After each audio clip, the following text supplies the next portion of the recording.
हर पल आपके साथ। नमस्कार, आप देख रहे हैं हर पल न्यूज और मैं हूं आपके साथ माधुरी तिवारी। खबरों की शुरुआत करेंगे, लेकिन उससे पहले नजर डालेंगे आज की हेडलाइंस पर।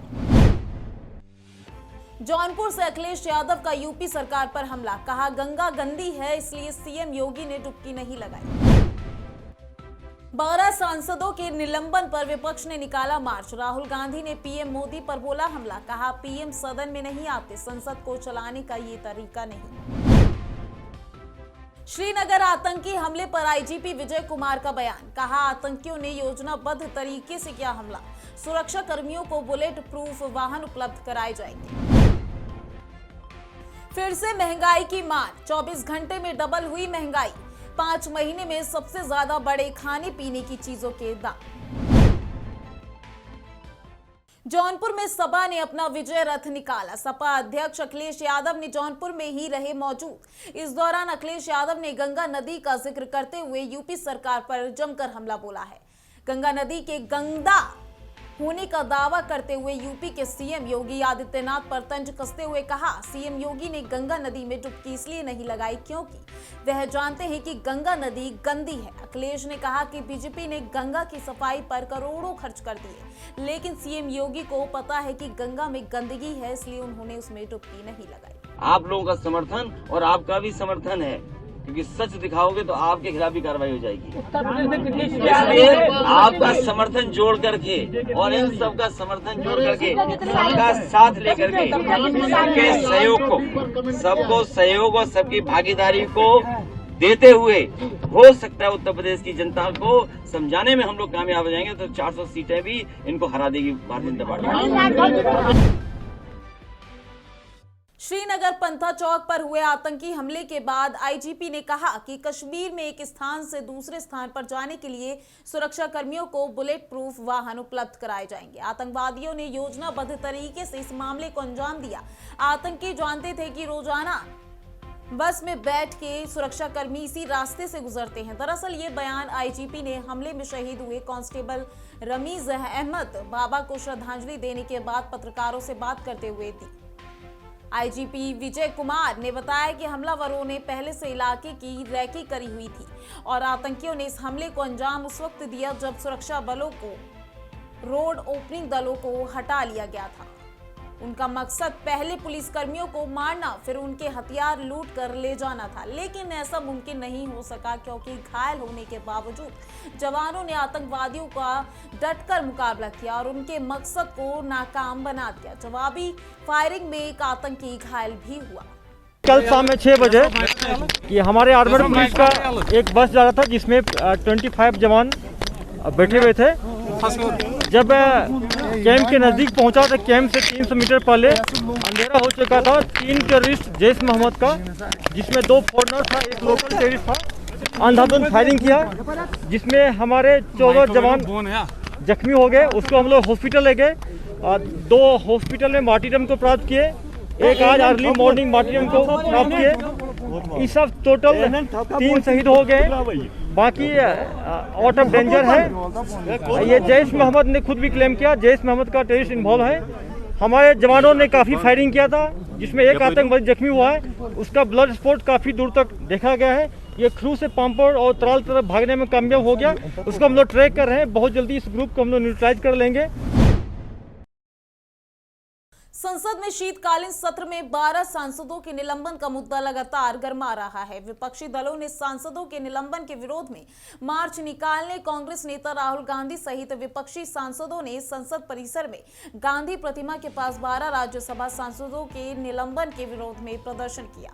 राहुल गांधी ने मोदी सरकार पर हमला बोलते हुए कहा कि विपक्षी सांसदों के निलंबन को 14 दिन हो गए हैं। जिन मुद्दों पर सदन में विपक्ष बहस करना चाहती है उन पर हमें बहस नहीं करने दी जाती है। जहां विपक्ष आवाज उठाने की कोशिश करता है उन्हें निलंबित कर दिया जाता है। ये लोकतंत्र की हत्या है। प्रधानमंत्री सदन में नहीं आते हैं। लोकतंत्र को चलाने का ये कोई तरीका नहीं है। इससे पहले संसद के दोनों सदनों में विपक्षी दलों के फ्लोर नेताओं ने राज्यसभा में एलओपी के कार्यालय में बैठक की। इस दौरान मल्लिकार्जुन खड़गे ने 12 सांसदों के निलंबन को रद्द करने की मांग को लेकर दबाव बनाने के लिए रणनीति पर चर्चा भी करी। प्रधानमंत्री जानते हैं, उनके साथ उनकी टीम में है हमने कहा उस समय भी डिस्कशन नहीं होने दी। जैसे इनको चुप किया है वैसे ही उस समय भी हम सबको चुप किया था। हम यहां भी आए थे, हमने कहा था कि देखिए चर्चा करने दीजिए। सच्चाई सबको मालूम है। सच्चाई ये है कि किसानों के खिलाफ 2-3 बड़े पूंजीपति खड़े हैं। नरेंद्र मोदी जी आगे हैं। मैं अभी सोच रहा था, इनको राज्यसभा के चेयरमैन ने नहीं निकाला है, इनको प्रधानमंत्री ने भी नहीं निकाला है, इनको उस शक्ति ने निकाला है जो किसान की कमाई और किसान की आमदनी चोरी करना चाहती है। कांग्रेस पार्टी में आला कमान से लेकर निचले स्तर के नेताओं ने महिलाओं को संगठन से लेकर टिकटों में 40% आरक्षण देने के वादे की पोल पंजाब में खुल गई है। पार्टी ने जारी की 82 जिला प्रधानों और कार्यकारी प्रधानों की फौज में केवल 3 महिलाओं को लिया गया है। मुख्यमंत्री चरणजीत सिंह चन्नी ने 24 नवंबर को लुधियाना दौरे के दौरान ऑटो चालकों से मुलाकात कर उन्हें ऑटो का जुर्माना 1 रुपए में भुगतने, येलो लाइन देने, स्टिकर जारी करने जैसे आश्वासन दिए। इसके तहत येलो लाइन लगाने की दूसरी घोषणा के तहत समराला चौक रेलवे स्टेशन और बस स्टैंड पर लाइन लगनी सोमवार से शुरू हो गई। इसके बाद मीटिंग स्थगित कर दी गई। जिला ऑटो रिक्शा वर्कर फेडरेशन के प्रधान सतीश कुमार ने बताया कि येलो लाइन लगवाने की मांग 24 साल बाद पूरी हुई है। जिला ऑटो रिक्शा वर्कर फेडरेशन के प्रधान सतीश कुमार ने बताया कि कैबिनेट मंत्री भारत भूषण आशु से जुर्माने को लेकर मीटिंग की। इसमें उन्होंने आश्वासन दिया कि 1-2 दिन में नोटिफिकेशन जारी करवा दिया जाएगा। आम लोगों को 24 घंटे के अंदर महंगाई ने डबल झटका दे दिया है। खुदरा महंगाई के बाद अब थोक महंगाई भी बढ़ गई है। खाने पीने की चीजों के दाम 5 महीनों में सबसे अधिक हो गए हैं। आम जनता पर 5 महीने के अंदर महंगाई मार काफी बढ़ गई है। आंकड़ों के अनुसार नवंबर महीने में खाने पीने की चीजों के दाम 5 महीने में सबसे अधिक रहे। थोक कीमतों पर आधारित WPI इन्फ्लेशन नवंबर में 1 साल के उच्चतम स्तर 14.23% पर पहुंच गया है। इसका सबसे बड़ा कारण खाने पीने की चीजों के दाम में आई तेजी है। बिहार पंचायत और मुखिया चुनाव की मतगणना शुरू हो चुकी है। सुबह 8 बजे से मतगणना की जा रही है और अब इसके नतीजे आना शुरू हो गए हैं। केंद्रों के बाहर उम्मीदवारों के समर्थकों की भीड़ उमड़ गई है। मतगणना के दौरान कानून व्यवस्था बनाए रखने के लिए कड़ी व्यवस्था की गई है। बिहार पंचायत चुनाव के अंतिम चरण की 17,286 सीटों के लिए कुल 62.81% वोट पड़े थे। शाम तक होते होते 63,000 उम्मीदवारों की किस्मत का फैसला आज हो जाएगा। बिहार का एक वीडियो सामने आया है जहां कुछ लोगों से उठक बैठक लगवाई जा रही है और फिर उनसे थूक चटवाया जा रहा है। ये वीडियो औरंगाबाद जिले से सामने आया है जहां ऊंची जाति के एक प्रत्याशी ने मुखिया चुनाव में अपनी हार का ठीकरा दलित समुदाय के लोगों पर फोड़ते हुए उन्हें पहले कान पकड़वा कर उठक बैठक करवाई, फिर थूक चटवाया और इसकी वीडियो रिकॉर्डिंग भी कर ली गई। वीडियो तेजी से वायरल हो रहा है। वायरल वीडियो कुटुंबा प्रखंड के डुमरी पंचायत के सिगना गांव का बताया जा रहा है। अब लोकपाल में भ्रष्टाचार की शिकायत लोग ऑनलाइन के जरिए भी कर सकेंगे। चीफ जस्टिस पिनाकी चंद्र घोष ने ऑनलाइन लोकपाल सुविधा शुरुआत कर दी है। बता दें कि चीफ जस्टिस को साल 2019 से 23 मार्च का पहला लोकायुक्त घोषित किया गया है। हाल फिलहाल जो सिस्टम है उसमें शिकायतें पोस्ट, ईमेल या बाय हैंड भारत के लोकपाल को भेजी जाती है, लेकिन अब लोकपाल ऑनलाइन के माध्यम से सीधे शिकायत कर सकते हैं। खास बात यह है कि ये शिकायत कहीं से भी देशवासी कर सकते हैं। शिकायत करने के लिए lokpalonline.government.in पर जाकर क्लिक करना होगा। इस बारे में जस्टिस पिनाकी चंद्र घोष ने कहा कि लोकपाल और लोकायुक्त एक्ट 2013 के तहत इस सुविधा से सरकारी कर्मचारियों के खिलाफ शिकायत की जा सकेगी। लोकपाल ऑनलाइन से वेबसाइट के माध्यम से सीधे शिकायत कर सकते हैं। मोदी सरकार को सुप्रीम कोर्ट से बड़ी राहत मिली है। चार धाम के लिए ऑल वेदर रोड परियोजना को सुप्रीम कोर्ट ने मंजूरी दे दी है। अब चार धाम के लिए हाईवे की चौड़ाई बढ़ा दी जाएगी। दरअसल सुप्रीम कोर्ट ने अपने फैसले में केंद्र के 8 सितंबर 2020 के आदेश में संशोधन की मांग को मानते हुए निर्माण की अनुमति दी है। बता दें कि रक्षा मंत्रालय की तरफ से इसको लेकर गुजारिश की गई थी, जिस पर सुप्रीम कोर्ट ने अब मुहर लगा दी है। ये हाईवे रक्षा क्षेत्र से जुड़े हैं, इससे चीनी सीमा तक पहुंचने में भी सेना को आसानी होगी। केंद्र की मोदी सरकार ने पिछले लोकसभा चुनाव से पहले 2018 में लघु और सीमांत किसानों के लिए 6,000 रुपए प्रति वर्ष 2,000 रुपए की 3 किश्त देने का ऐलान किया था। इस योजना के ऐलान से मोदी सरकार की बड़ी बहुमत से वापसी हुई। इधर किसान आंदोलन से खराब हुए माहौल, छुट्टा जानवरों से फसलों को होने वाले नुकसान और महंगाई से खेती की बढ़ती लागत से किसान परेशान है। इसके बावजूद लगातार फीडबैक आ रहा है कि 6,000 रुपए सम्मान निधि पाने वाले छोटे और मझोले जोत वाले ज्यादातर किसान सरकार के साथ हैं। योगी सरकार इस मतदाता वर्ग का पूरी तरह से एकजुट रखने के लिए चुनाव से पहले अपने बजट से अतिरिक्त धनराशि देने पर विचार कर रही है। ये धनराशि केंद्र से मिलने वाली राशि से अलग होगी। अनुपूरक बजट में ऊर्जा विभाग के अंश पूंजी के लिए भी ये धनराशि दिए जाने की संभावना है।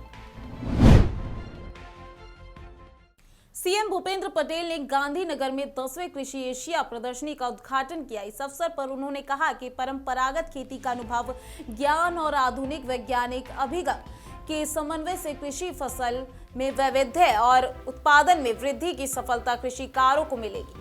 प्रधानमंत्री नरेंद्र मोदी ने 2022 तक किसानों की आय दोगुनी पर धरती पुत्रों को प्रगति पथ पर ले जाने का सपना देखा है। इस सपने को साकार करने वैल्यू एडिशन और टेक्नोलॉजी का समयोचित उपयोग और किसान हितकारी नीतियों द्वारा धरती पुत्रों को आर्थिक रक्षा सक्षमता देने की योजना बनाई गई है। कांग्रेस उपाध्यक्ष राहुल गांधी के हिंदू और हिंदुत्ववादी के बयान को राजस्थान के शिक्षा मंत्री ने गीता का ज्ञान बताया है। आपको बता दें कि शिक्षा मंत्री डॉक्टर बी.डी. कल्ला ने कहा कि ये गीता सहित सभी ग्रंथों का सार है। ये जो सत्य का सहारा लेते हैं वो ही हिंदू है। वहीं बीजेपी पर बड़ा हमला करते हुए डॉक्टर कल्ला ने कहा है कि बीजेपी को ग्रंथों में विश्वास ही नहीं है, इसलिए राहुल गांधी ने कहा कि ये हिंदुत्ववादी है, हिंदू होने का ढोंग कर रहे हैं। मीटिंग में राहुल गांधी जी ने कहा मैं हिंदू हूँ। महात्मा गांधी जी हिंदू थे और हिंदू वो है जो सत्य के लिए लड़ता है। हमारे यहाँ श्रीमद् भागवत में ये लिखा हुआ है, सत्यम परम धीमहि सत्यमेव जयते। उन्होंने कहा सत्य का जो सहारा लेकर चलता है वो हिंदू है और ये हिंदू ग्रंथों का सार है। इन लोगों का तो ग्रंथों में विश्वास नहीं है, इसलिए उन्होंने कहा ये हिंदूवादी हैं। ये हिंदू बनने का नाटक करते हैं, ढोंग करते हैं, हिंदू धर्म को जानते नहीं। देश के साथ साथ राजधानी दिल्ली में भी कोरोना के ओमिक्रॉन वेरिएंट का खतरा बढ़ता जा रहा है। दिल्ली में ओमिक्रॉन वेरिएंट के 4 नए मामले सामने आए हैं। इन्हें मिलाकर दिल्ली में अब तक ओमिक्रॉन वेरिएंट के 6 मामले सामने आए हैं। कुल 6 में से 1 मरीज ठीक हो चुका है। देश की बात करें तो राजधानी दिल्ली को मिलाकर 8 राज्यों में नया यानी ओमिक्रॉन वेरिएंट मिल चुका है। ओमिक्रॉन को लेकर हाल ही में आईआईटी कानपुर के विशेषज्ञों ने अपनी रिसर्च में आशंका जताई थी कि इस नए वेरिएंट से देश में तीसरी लहर आने का खतरा है, जो जनवरी 2022 तक आ सकती है। तो वहीं 1.5 साल में और 1.5 लाख डेली कोविड केसेस के साथ तीसरी लहर का पीक कवर लिया गया है। फरवरी में आने की आशंका जताई जा रही है। हरियाणा स्वास्थ्य विभाग कोरोना सैंपलिंग के लक्ष्य को पूरा नहीं कर पा रहा है। देश में ओमिक्रॉन की दस्तक के बाद पिछले 8 दिनों में स्वास्थ्य विभाग एक बार भी एक दिन में 40,000 सैंपल नहीं ले पाया, जबकि स्वास्थ्य मंत्री अनिल विज ने खुद ही स्वास्थ्य विभाग को हर दिन 40,000 सैंपल देने का लक्ष्य दिया था, ताकि विषम परिस्थितियों का सामना किया जा सके। चंडीगढ़ में रविवार को ओमिक्रॉन का केस आया था, लेकिन हरियाणा स्वास्थ्य विभाग उस दिन भी प्रदेश में केवल 30,000 लोगों के ही कोरोना सैंपल ले पाया था। मुख्यमंत्री मनोहर लाल आज भी वाराणसी के दौरे पर हैं। मनोहर लाल के दौरे का आज दूसरा दिन है। प्रधानमंत्री नरेंद्र मोदी ने मुख्यमंत्रियों के साथ बैठक की। मुख्यमंत्री मनोहर लाल समेत कई राज्यों के मुख्यमंत्री बैठक में मौजूद रहे। बीजेपी के राष्ट्रीय अध्यक्ष जेपी नड्डा भी बैठक में मौजूद रहे। उत्तर भारत के इलाकों में कुछ दिनों से लगातार ठंड बढ़ती जा रही है। रात के तापमान में गिरावट के साथ साथ दिन के अधिकतम तापमान में भी लगातार गिरावट दर्ज की गई है। रविवार को हिमाचल प्रदेश के बारालाचा, कुंजुम और रोहतांग दर्रे सहित कई ऊंची पहाड़ियों पर बर्फबारी हुई, जिसका असर निचले इलाकों में देखने को मिल रहा है। पंजाब में सूखी ठंड पड़ रही है। मंगलवार के दिन की शुरुआत बादलों के साथ हुई। पहाड़ी इलाकों में बर्फबारी की वजह से नीचे की तरफ आने वाली हवाएं उत्तर भारत में ठंड बढ़ा रही हैं। मंगलवार सुबह बाद छाए रहने की वजह से अमृतसर में न्यूनतम तापमान 60 डिग्री दर्ज किया गया है। इस खास बुलेटिन में आज के लिए बस इतना ही। देखते रहिए हर्पल न्यूज। नमस्कार।